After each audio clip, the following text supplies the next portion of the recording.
जय हिंद दोस्तों। तो आज हम बात करेंगे कुछ मोस्ट इंपॉर्टेंट क्वेश्चंस के बारे में जो कि एनसीसी में एंट्रेंस एग्जाम के लिए मोस्ट इंपॉर्टेंट क्वेश्चंस हैं। तो आप इन क्वेश्चन को बिल्कुल लास्ट तक देखें जिससे आप ये क्वेश्चन प्रिपेयर कर लें और आप एंट्रेंस एग्जाम में अच्छे से मार्क्स ला सकें। तो हमारा जो पहला क्वेश्चन रहेगा कि शहीद दिवस कब मनाया जाता है, हमारे भारत देश में शहीद दिवस कब मनाया जाता है। तो आपको 4 ऑप्शन दिए जाएंगे। ये आप देख सकते हैं यहाँ पर 4 ऑप्शन में से आपका 22 जनवरी है, 20 जनवरी है, 23 मार्च है और 25 मार्च है। तो आपको 4 ऑप्शन में से सही ऑप्शन पर टिक कर रहा है जो कि आपका थर्ड ऑप्शन सही होगा, यानी कि 23 मार्च। आपको एग्जाम में 4 ऑप्शन ऐसे दिए जाएंगे और आपको थर्ड ऑप्शन पर टिक करना है जो कि आपका ऑप्शन सही ऑप्शन है। उसके बाद आपका सेकंड क्वेश्चन होगा कि भारत की प्रथम महिला राष्ट्रपति कौन थी। हमारे भारत में जो भारत की प्रथम महिला राष्ट्रपति थी वो प्रतिभा देवी सिंह पाटिल, जो कि आपका बी ऑप्शन यानी कि सेकंड ऑप्शन आपका सही है। आपको 4 ऑप्शन दिए जाएंगे एंट्रेंस एग्जाम में और आपको सही ऑप्शन पर टिक करना है जो कि आपका बी ऑप्शन सही है। प्रतिभा देवी सिंह पाटिल, आपका बी ऑप्शन सही है। बिल्कुल आप यहाँ पर देख सकते हैं आपका बी ऑप्शन है तो बिल्कुल सही है।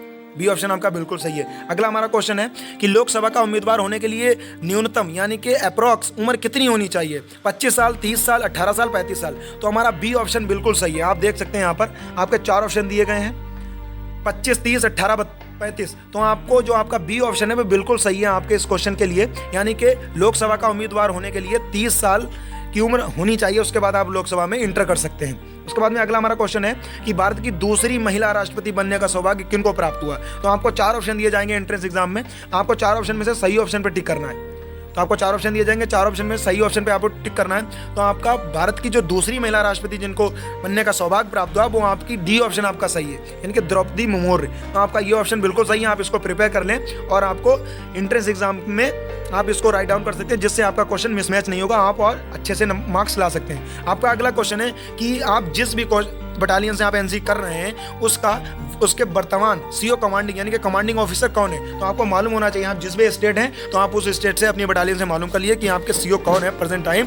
तो आप सीओ का नाम भी आपको राइट डाउन करने के लिए आ सकता है आपके एग्जाम में। तो आप अपने एग्जाम को अपने क्वेश्चन को प्रिपेयर कर लिए। अगला हमारा क्वेश्चन है कि आपकी बटालियन के हेडक्वार्टर कहाँ है। आप जिस भी बटालियन से एनसी करना चाह रहे हैं, एनसी ए सर्टिफिकेट या सी सर्टिफिकेट, तो आपको मालूम होना चाहिए आपकी बटालियन का हेडक्वार्टर कहाँ है। दिल्ली, बरेली, लखनऊ, जहाँ भी हो आपको अच्छे से मालूम होना चाहिए। उसके बाद अगला हमारा क्वेश्चन है कि मानव शरीर का सामान्यतः तापक्रम 28.4 फ़ारेनहाइट इसके बराबर सेंटीग्रेड तापक्रम कितना है, यानी कि हमारी जो बॉडी है उसका नॉर्मल टेम्परेचर होता है 98.4 फ़ारेनहाइट और उसका सेंटीग्रेड में कितना टेम्परेचर होगा। तो आपके पास 4 ऑप्शन है जिसमें से आपका पहला ऑप्शन है 40.16, दूसरा है 36.89, अगला है आपका 35.72, अगला है आपका 32.36। तो आपको 4 ऑप्शन दिए जाएंगे। 4 ऑप्शन में से आपको सही ऑप्शन पर टिक करना है जो कि आपका सी ऑप्शन सही है, 35.72। तो आपका सी ऑप्शन बिल्कुल सही है जो कि हमारा बॉडी का नॉर्मल टेम्परेचर जो होता है वो 35.72 होता है डिग्री सेंटीग्रेड में। बाकी जो हमारा फ़ारेनहाइट में जो टेम्परेचर होता है वो 98.4 में होता है। अगला हमारा क्वेश्चन है कि आपकी बटालियन का पूरा नाम क्या है। आप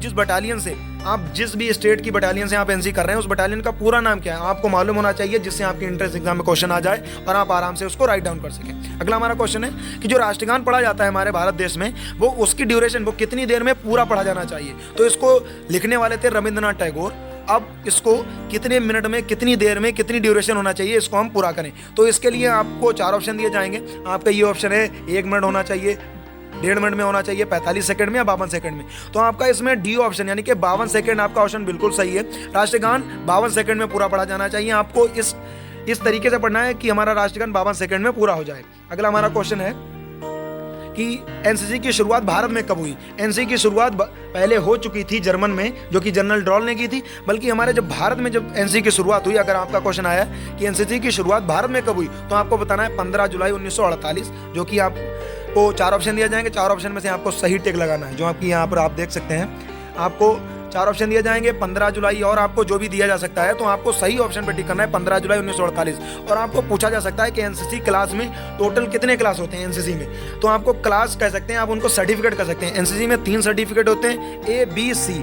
तो आप बता दीजिए कि एनसीसी में 3 सर्टिफिकेट होते हैं, ए, बी, सी। तो एनसीसी टोटल 3 साल में कंप्लीट हो जाती है, जो कि आगे हम किसी भी डिफेंस में जाते हैं तो वहाँ पर ये हमको बहुत ही हेल्पफुल होती है, बहुत ही हमको फिजिकल या आपको रिटर्न वगैरह में आपको बहुत ही छूट मिलती है। तो आपका इस समय ए और बी एक एक सर्टिफिकेट में हो जाता है और आपका बी में डायरेक्टली आपका इंट्रेंस जो क्वालिफाई करने के लिए एग्जाम होता है और सी का अलग होता है। तो इसलिए जब हम इसमें भर्ती होंगे तभी हम एग्जाम दे पाएंगे। तो इसलिए भर्ती होने के लिए आपके मोस्ट इंपॉर्टेंट क्वेश्चन हैं, आप इनको प्रिपेयर कर लीजिए और आने वाले इंट्रेंस एग्जाम में एनसीसी भर्ती होने के लिए न्यू इनरोलमेंट होंगे, आप उनमें भर्ती आप फॉर्म अपना अप्लाई करिए और ये इंट्रेंस एग्जाम क्वालिफाई करिए, आप एनसीसी में भर्ती हो सकते हैं। Thank you everyone. अगर आपने अभी तक हमारा चैनल सब्सक्राइब नहीं किया है तो आप लोग सब्सक्राइब कर लिए, जिससे आपको आने वाले टाइम में बहुत ही मोस्ट इंपॉर्टेंट क्वेश्चंस और आपको एनसीसी में जो भी आपका एग्जाम होने वाला है उससे रिलेटेड आपको बहुत ही मोस्ट इंपॉर्टेंट वीडियो मिलेगी, जिससे आप अच्छे से एग्जाम की प्रिपरेशन कर सकते हैं। Thank you everyone.